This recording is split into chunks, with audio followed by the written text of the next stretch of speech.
Muy buenos días a toda la República Dominicana. Como de costumbre, la más cordial bienvenida a otra entrega de su programa Espejo 360. Gracias a los dominicanos que nos sintonizan en el territorio nacional y a los que nos ven en los Estados Unidos a través de Televisión Dominicana. Gracias por preferirnos. De inmediato, un resumen de las principales informaciones nacionales e internacionales en la semana 360. Veamos.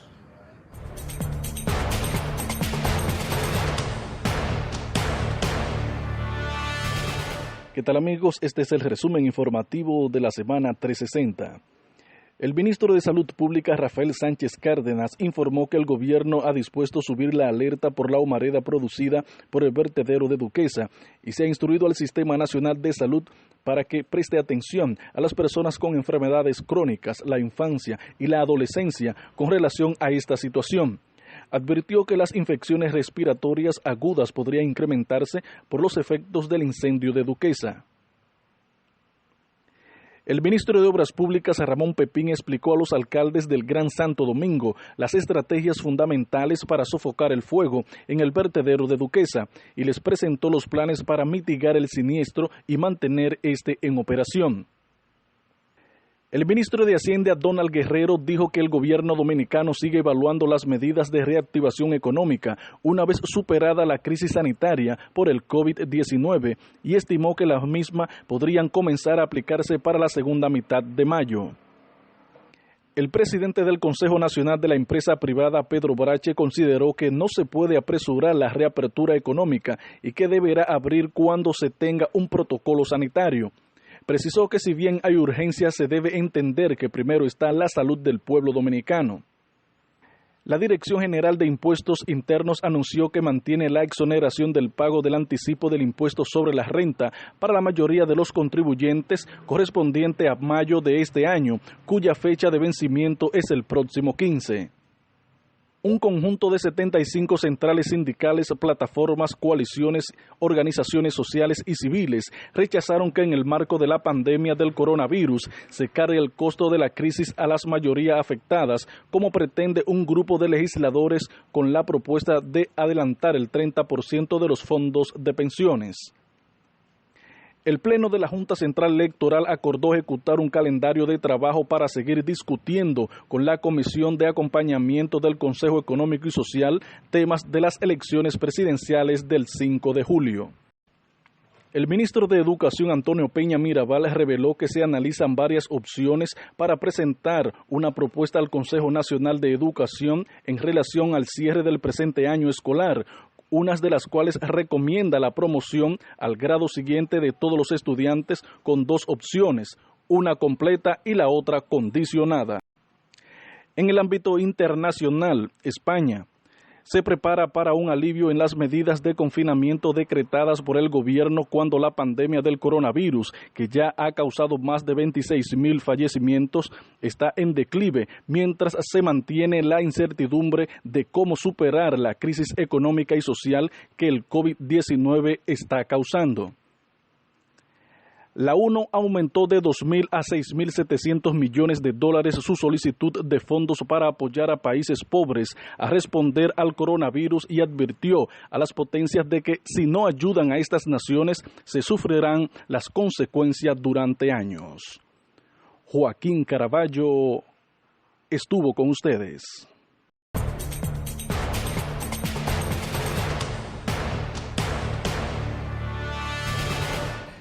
Hay muchas presiones para que el gobierno reabra el país.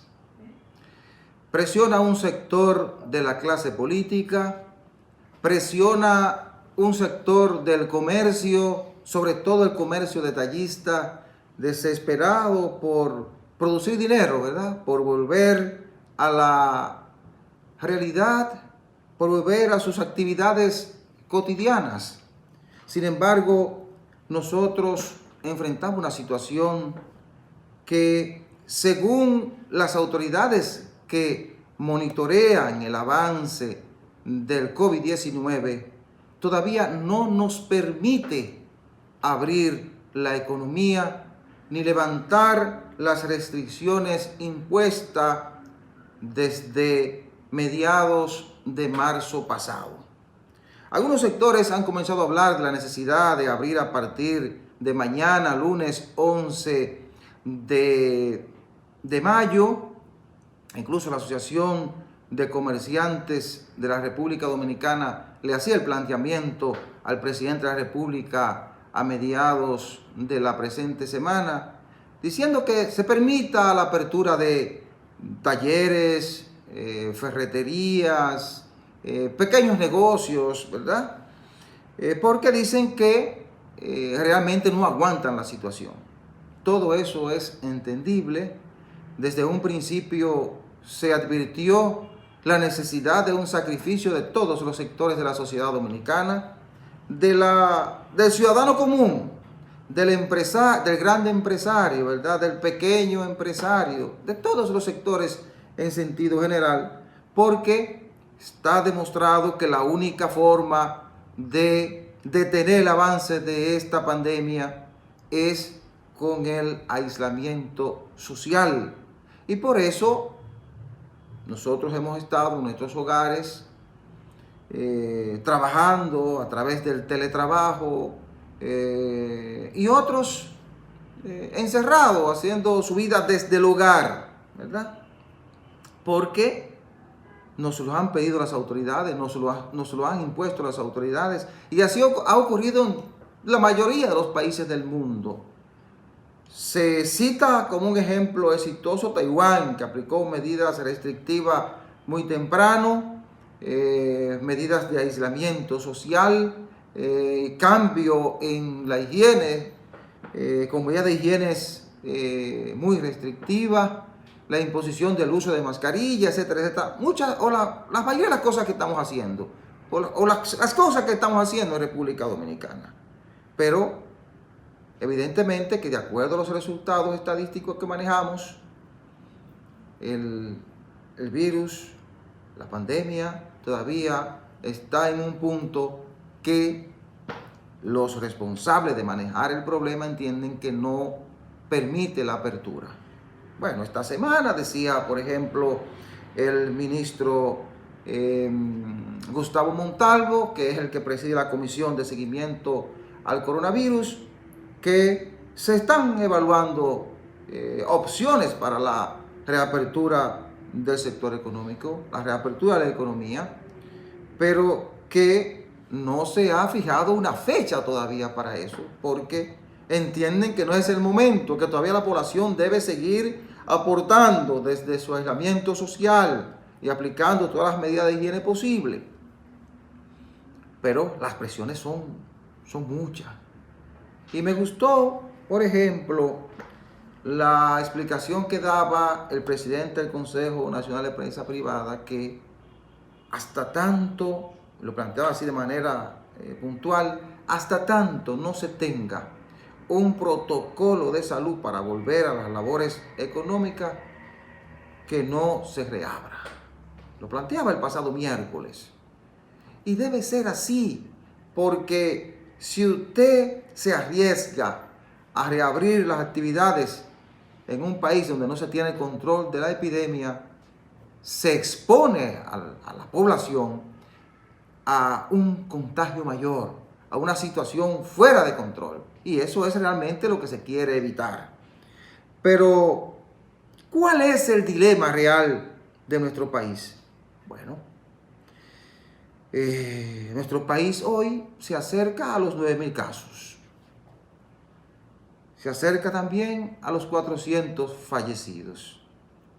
Y tenemos 5 provincias donde usted observa un crecimiento de los casos de manera sostenida. Usted coge, por ejemplo, las estadísticas del Distrito Nacional, usted coge las estadísticas de la provincia de Santo Domingo, coge las de La Vega, las de Santiago y las estadísticas de la provincia de Duarte, se va a dar cuenta que son las provincias en las que usted, de los 300 casos más o menos que sube un día, o 200 y pico de casos, usted se va a encontrar que una sube 100 casos, otra sube 70, otra sube 40, es decir, tenemos zonas donde no hay un control todavía de la pandemia.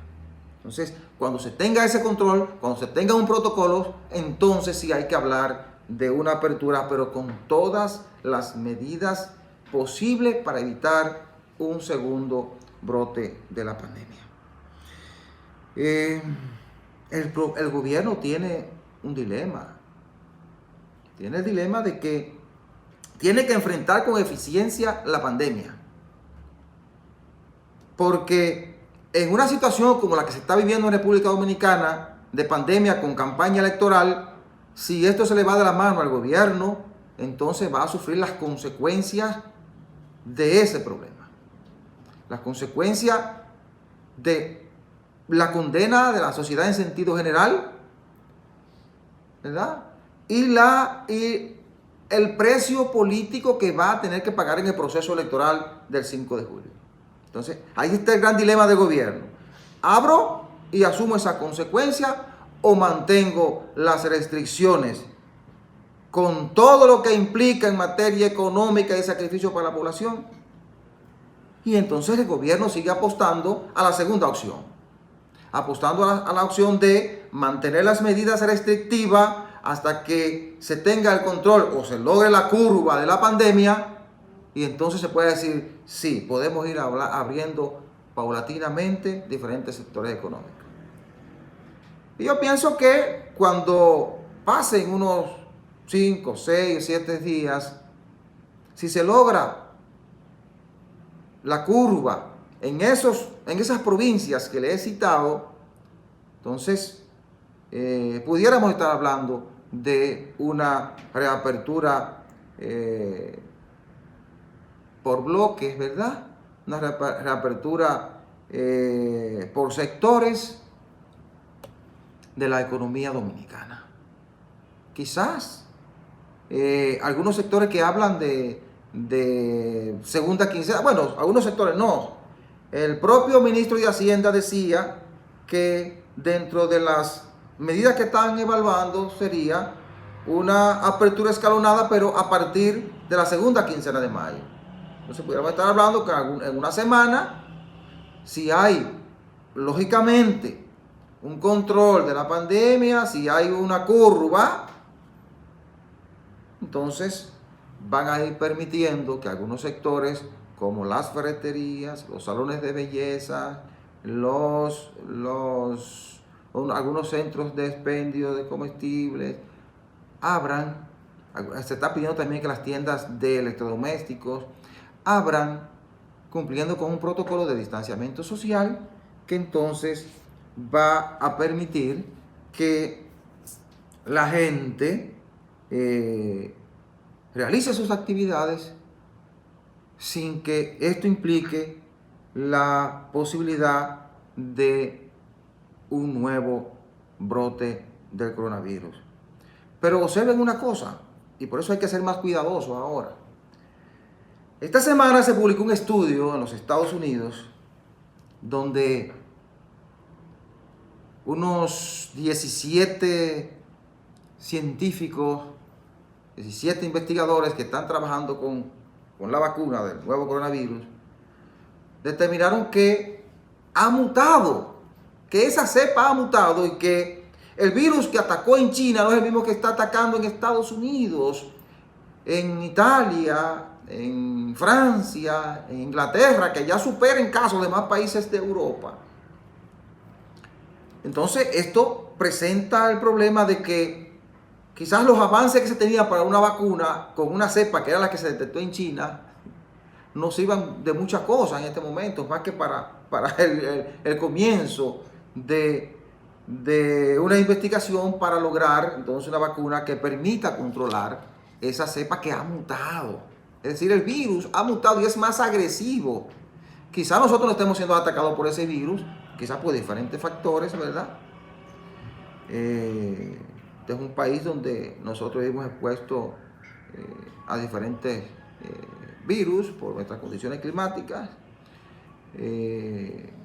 pero además las condiciones de clima, reitero, la exposición constante a los virus quizás nos ha permitido desarrollar determinada resistencia y quizás por eso no es tan fuerte en la República Dominicana con respecto a otros países de América Latina y de América, Norteamérica y Europa y Asia. Entonces, esa es otra realidad que también nos pone a pensar en que quizás tengamos que seguir haciendo un sacrificio mayor. Pero todo va a depender, lógicamente, de los niveles de controles que se logren en los próximos 8 o 7 días. Y entonces sí se pudiera estar hablando de una reapertura. Superada esa parte, ya hablando o entrando en la reapertura, el gobierno tendrá que trabajar en acciones que permitan que se cumplan esos protocolos fuera de casa. Porque dentro de casa la responsabilidad es de cada persona en particular. Que fuera de casa se cumplan esos protocolos, que los comerciantes, los empresarios, los encargados de instituciones velen por el cumplimiento de esos protocolos dentro de las empresas, de las instituciones, pero también que el ciudadano fuera de casa asuma esa como una responsabilidad. Entonces hay que aplicar evidentemente medidas proteccionistas, medidas económicas proteccionistas para esos pequeños empresarios que van a abrir y que la han estado pasando mal, porque hay que seguirlos protegiendo. Y también se va a necesitar proteger a mucha gente, porque estamos seguros que muchas empresas no van a poder reabrir, sobre todo esas que operan con capital mínimo. La mayoría de las pymes operan con capital mínimo y las pymes son las que generan el 97% de los empleos en la República Dominicana. Habrá otra realidad y es que en las empresas se tendrá que trabajar con protocolos totalmente diferentes. Donde tú tenías quizás 20 empleados, tendrás que trabajar con 10 y llevar los otros 10 a otro lugar, ¿verdad? Quizás aprovechar que el teletrabajo ha dado resultados y una parte hacer sus labores desde su hogar o desde otra zona, ¿verdad? A través del teletrabajo. Pero tendremos que cambiar muchas cosas. Tenemos otro problema cercano y es el de Haití. La Organización Panamericana de la Salud acaba de emitir una alerta de que Haití va a vivir una crisis económica seria, una hambruna seria. Dice que 4 millones de habitantes en el vecino país se enfrentan a una gran hambruna, que la situación es crítica, que los organismos internacionales tienen que auxiliar a ese país, porque es un país que no tiene un sistema sanitario que le responda a unos 12 millones de habitantes. No hay condiciones económicas, no hay condiciones sociales. Si ustedes observan algunas imágenes de esta semana en un mercado haitiano, ustedes se ponen las manos en la cabeza. Lo del peregrino en Puerto Plata no fue absolutamente nada con respecto a lo que está pasando en Haití, que tienen más de 100 casos de coronavirus y unos 9 fallecidos. Eso con las pocas pruebas que pueden hacer. Que cuando comiencen a hacer pruebas, la cantidad de casos va a ser sorprendente. Lo decía el presidente, está muriendo gente, mucha gente joven que está siendo afectada por la enfermedad y ni siquiera lo sabe, para que ustedes tengan una idea de la gravedad de la situación de Haití. Son nuestros vecinos. Entonces, ante esta situación tendremos que tomar medidas adicionales a las que tenemos para proteger la zona de la frontera. Vamos a la pausa, retornamos en unos segundos.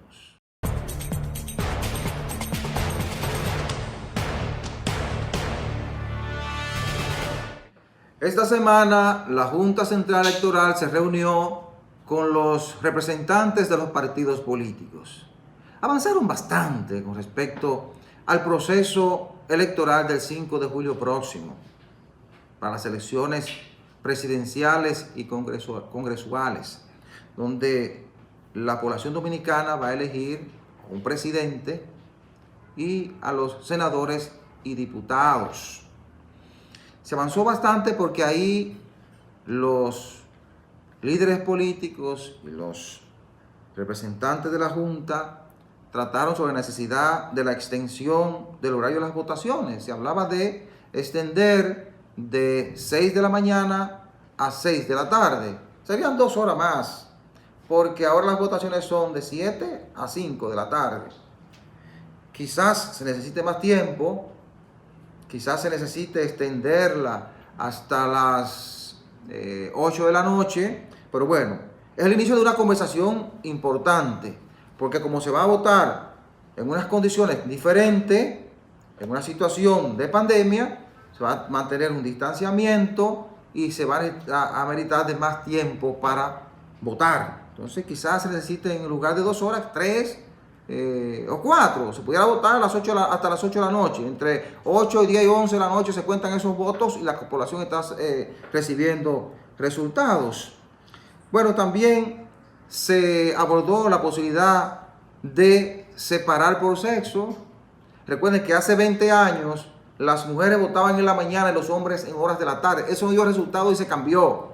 Quizás haya que revisar eso y no se recurra a la separación por sexo, ¿verdad? Porque, es decir, que si usted tiene tiempo de votar, en horas de la mañana o en horas de la tarde, que lo haga a la hora que usted entienda, sin la necesidad de tener una camisa de fuerza porque es hombre o porque es mujer, ¿verdad? Es decir, no les pongamos camisa de fuerza a la gente para votar en una hora u otra.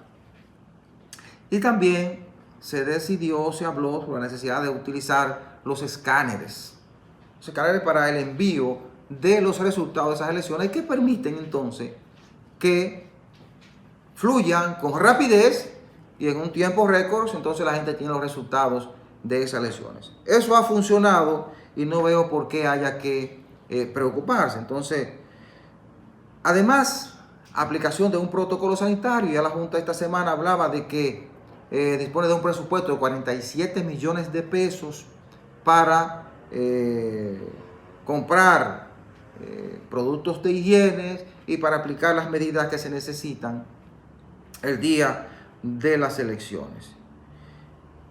Este protocolo se va a enviar a uniones, a IFES, se va a pedir la opinión de otros organismos, sobre todo los que participaron en las elecciones del 15 de abril pasado en Corea del Sur, que fueron unas elecciones en tiempo de crisis, para ver la experiencia de ellos. Entonces, aplicar esa experiencia positiva en República Dominicana. Eso es importantísimo. Entonces, como ustedes podrán observar, independientemente de todo lo que se está diciendo, de que no se quiere que haya elecciones, que se está torpedeando, todo eso es cuestión de temas de campaña.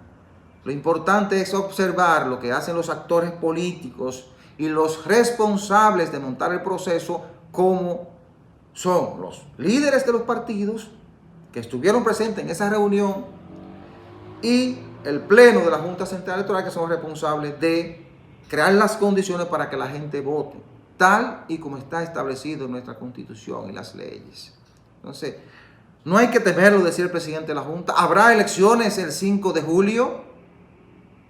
Yo creo que ya para esa fecha estaremos en condiciones, si seguimos actuando con responsabilidad de parte de las autoridades, responsabilidad de parte de los políticos que están en campaña y responsabilidad de parte de la población, porque debe ser responsabilidad de todos.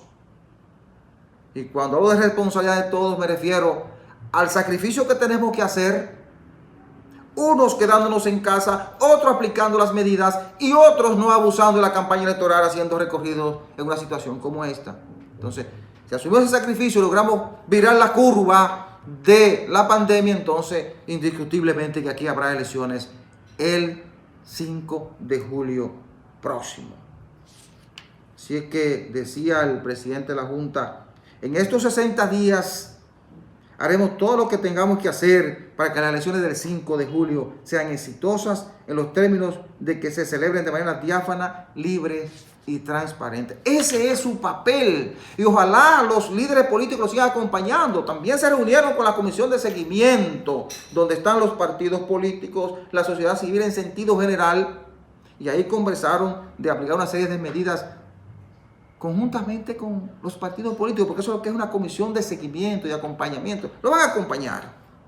Y ojalá se tenga todo el éxito posible para que el 5 de julio acudamos a esas elecciones, se elija un presidente, se elijan los senadores, se elijan los diputados y el 16 de agosto estemos inaugurando un nuevo gobierno en la República Dominicana. Yo estoy confiado que así será, que todos haremos el sacrificio y los protagonistas del proceso se encargarán de hacer una campaña responsable. Yo planteaba que se hiciera a través de vallas, de anuncios de radio, de televisión, en periódicos, en redes sociales, en internet, etcétera, etcétera, para no exponer a la gente. Si asumimos ese sacrificio, de seguro estaremos votando el 5 de julio próximo.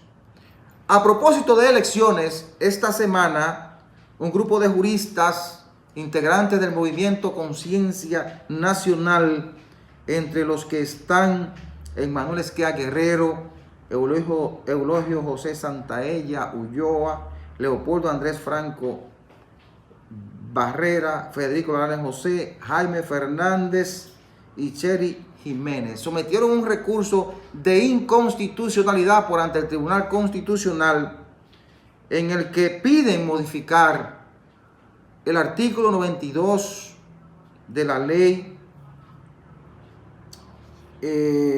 electoral a la Suprema, que si no se producen las elecciones, en el hipotético caso de que no se produzcan las elecciones del 5 de julio, que se nombre a la Junta Central Electoral con funciones de Poder Ejecutivo y que esa Junta convoque a elecciones en un plazo máximo de 30 días. Ese documento lo estuve viendo y no habla de qué hacer con respecto a los legisladores que se deben elegir, o qué hacer con los legisladores que se quedarían ahí en caso de que no se produzcan las elecciones. Es decir, que es un punto que hay que tratar. Entonces ellos plantean que al artículo 92 de la ley 1519 se le agregue un texto que establezca clasificación de elección en los siguientes términos. Elecciones ordinarias, dicen ellos, que son aquellas que se verifican periódicamente en fechas previamente determinadas por la Constitución.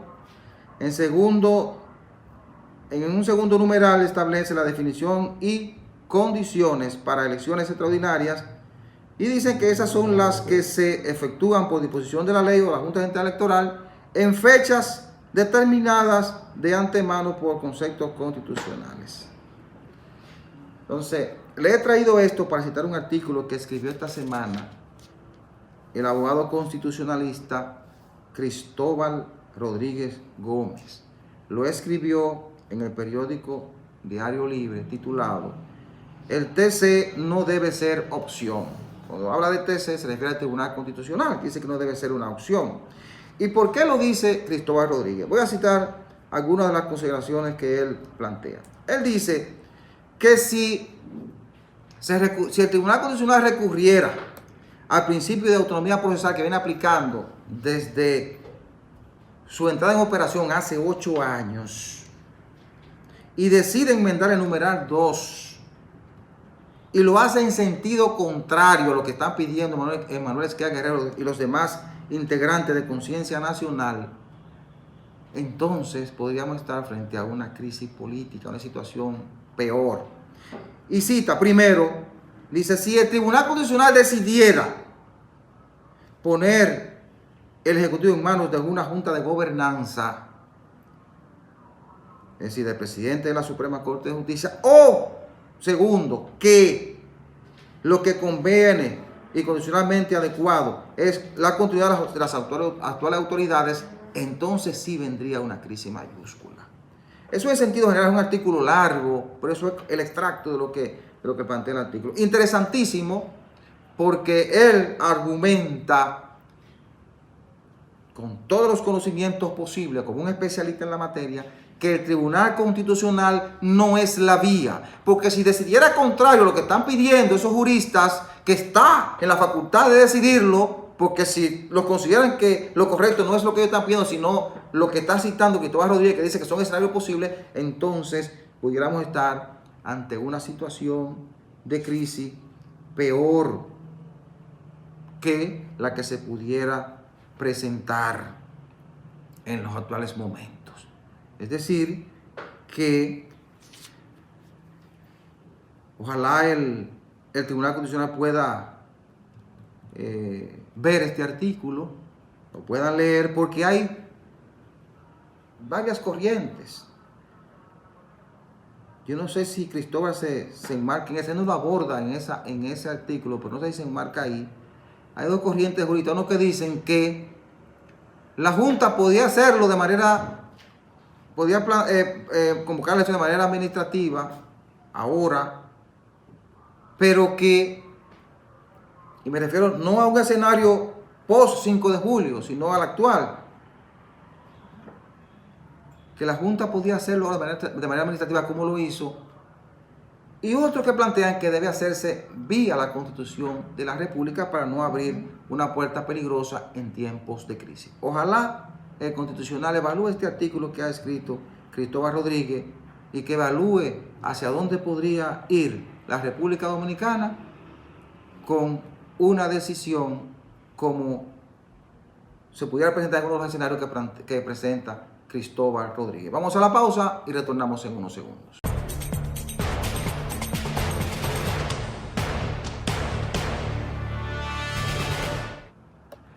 Esta semana las autoridades se dieron cuenta de que realmente Duquesa es un problema. Digo que realmente se dieron cuenta que es un problema porque siempre hemos tenido el problema de Duquesa ahí y no se ha buscado una solución definitiva. Duquesa ha sido hasta ahora una zona de contaminación. Nos permite tirar los desperdicios de los municipios del Gran Santo Domingo, incluyendo al Distrito Nacional, pero es un gran centro de contaminación. Pero además Duquesa, ha sido un lugar que ha permitido corrupción. Ha habido irregularidad en la compra de los terrenos, irregularidades en los contratos, litigios. Ha sido un centro de muchos problemas, pero no hemos querido ver hacia allá con una propuesta real de solución. Bueno, tenemos unos 10 o 12 días con Duquesa tirando humo y asfixió prácticamente a una buena parte de la población del Gran Santo Domingo. La gente realmente se enteró de la gravedad del problema. Se enteraron esta semana realmente de la gravedad del problema y que hay que enfrentarlo de manera decidida. Óigame, mucha gente no durmió por varias noches en la capital y el Gran Santo Domingo. Porque mientras los bomberos y otros representantes de organismos de socorro luchaban por apagar ese incendio, en el centro de la ciudad se ahogaban de humo. Mucha gente tuvo que abandonar la ciudad, otros tuvieron que internarlos. Y decían las autoridades de salud que eso iba a provocar un problema grave de salud y le pedía a la gente que tiene algún tipo de condición de salud respiratoria acudir al médico porque la situación realmente era grave. Entonces, ahí nuestros alcaldes, ahí el gobierno central, ahí medio ambiente, obras públicas, todos se dieron cuenta de que ese es un problema que hay que enfrentar de manera decidida y seria. Y que es un problema no solo de el Gran Santo Domingo, el problema de los vertederos es de toda la geografía nacional. Creo que a través de Dominicana Limpia, de una institución creada para esos fines, se han estado trabajando en algunos vertederos en pueblos como Villa Altagracia, creo que Laguna Salada, en varios pueblos están trabajando en unos vertederos modelos. Pero es que usted tiene que ver dónde están los principales problemas y enfrentarlo con soluciones permanentes. ¿Conviene un relleno sanitario? Vamos a trabajar en un relleno sanitario. ¿Conviene que una empresa privada maneje el vertedero? Vamos a hacer una licitación seria para que esa empresa maneje el vertedero. Hemos tenido, por ejemplo, asesoría del Banco Interamericano de Desarrollo, de los japoneses, creo que a través de la JICA, y de otros organismos internacionales que han puesto sus expertos al servicio de la República Dominicana y han dado diagnósticos de la situación del vertedero y qué se debe hacer para corregir ese problema, porque no es solamente el humo, señores. Además del problema de corrupción y de manejo, usted tiene un vertedero tirando todos esos lisiviados al río Sama, al río Isabela, perdón, que es el que corre más abajo. Pero los residentes en Santo Domingo Norte, en la ruta hacia el aeropuerto La Isabela, esa gente viven enfermas del mal olor que despide ese vertedero. Y a eso te le agrega entonces el humo, los niveles de contaminación que le provoca a la gente que se busca la vida ahí, como buzos. Es decir, es un problema del Gran Santo Domingo completo y que amerita que los alcaldes se sienten con representantes del gobierno central a través de medio ambiente, de obras públicas y se presente una solución definitiva. Ojalá que los alcaldes estén dispuestos a desprenderse de lo que ha representado para ellos el manejo de la basura.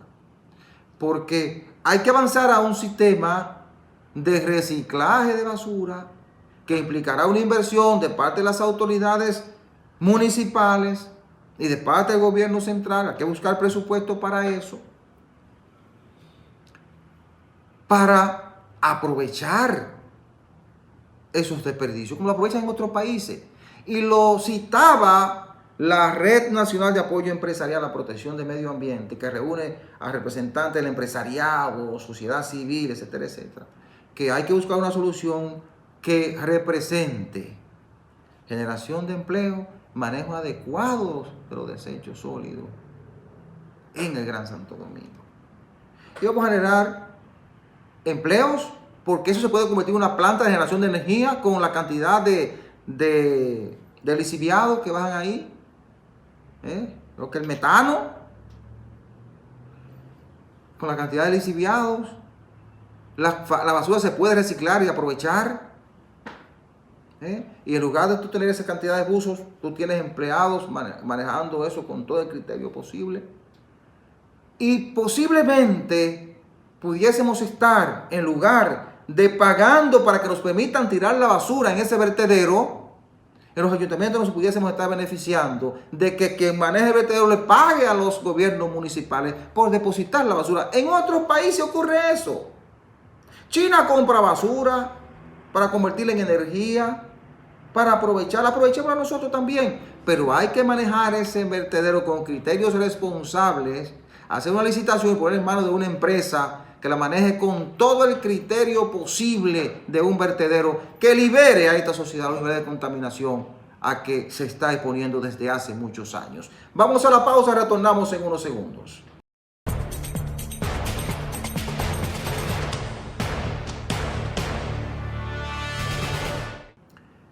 Esta semana se ha levantado con más fuerza un movimiento que reclama el 30% de los fondos de pensiones en el país.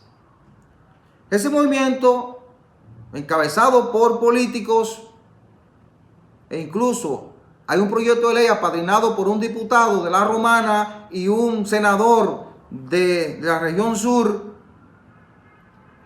que busca que se le entregue el 30% de los fondos de pensiones a los afiliados. Imagino que si usted hace una encuesta con los afiliados de la Seguridad Social, la mayoría estará en desacuerdo de que entreguen esos recursos, porque son recursos para el retiro de las personas. Ese es el espíritu de la Ley de Seguridad Social cuando estableció los fondos de pensiones. Acumular unos recursos para el retiro de las personas. ¿En quién debe caer la responsabilidad en este momento de asistir a las personas que necesitan asistencia por la pandemia que afecta a la República Dominicana? El gobierno central. El Estado es responsable y hay recursos para eso. Entonces hay una cantidad de gente que está abogando, que está montando una campaña para que entreguen el 30% de los fondos de pensiones, cuando realmente saben que eso provoca más daño que bien. Porque le está quitando la posibilidad a esa persona que está ahorrando de que en un tiempo prudente se pueda retirar con una pensión que le permita vivir los últimos años de su vida. Que la pensión que se ha estado diciendo no va a ser una pensión muy elevada. Bueno, analicemos el problema, porque estamos a tiempo para generar recursos con esa cantidad de dinero que tenemos ahí, que permitan entonces que la gente se pueda retirar con una pensión digna. Ahora, si le hacemos fiesta a esos recursos, tendremos menos posibilidad de garantizar una pensión digna, un retiro digno a las personas que cotizan en la seguridad social. Para que tengan una idea, porque los fondos de pensiones que están ahí son de los trabajadores, pero además hay un gran aporte del empresariado. Para que tengan una idea del nivel de rechazo que tiene eso. Oigan, lo rechazan los empresarios, los rechazan los sindicalistas, los rechazan 75 asociaciones de la sociedad civil, 75 centrales sindicales y de organizaciones de la sociedad civil. Los rechaza Luis Abinader, candidato de la oposición. Los rechaza Leonel Fernández, que dice que eso no se debe tocar, que hay otros mecanismos. Los rechaza el Partido de Liberación Dominicana. Coinciden los tres principales partidos políticos en que eso no se debe tocar. Pero aún así, dentro del Congreso hay gente de esos partidos que tienen una posición totalmente contraria porque quiere hacer su campaña electoral con los fondos de pensiones. Quieren hacerse graciosos con los electores. Más que pensar en el bien de los trabajadores, de los que cotizan en la seguridad social, quieren hacerse graciosos con los electores. Detrás de eso lo que hay es una campaña para hacerse graciosos. Quieren hacer su campaña electoral con eso, sabiendo que no va a solucionar nada, que lo que va a crear un problema mayor. Pero también, señores, se opone el CONET, se opone la Asociación de Industria, se opone el Banco Central, se opone Finmus, se opone Arismendi Díaz Santana, que es un experto en seguridad social, de lo que trabajó en la ley, de los primeros gerentes de la seguridad social que tuvimos. Hay un rechazo de los representantes de los trabajadores, de los representantes empresariales y de la sociedad civil en sentido general. Entonces, hay un sector político que ha montado una campaña porque quiere hacerse el gracioso con los electores, y en eso es que tenemos que pensar en este momento. Que tenemos que revisar la ley para que los que administran esos fondos obtengan buenos beneficios. Bueno, vamos a revisarla en ese orden. Que hay que revisarla para hacerla más efectiva en materia de atención de salud. Vamos a revisarla en ese sentido. Que hay que hacerla más efectiva en la recaudación de fondos o en la colocación de esos fondos para que generen más dinero, para que generen más fondos para el retiro. Ok, vamos a revisarla en ese sentido.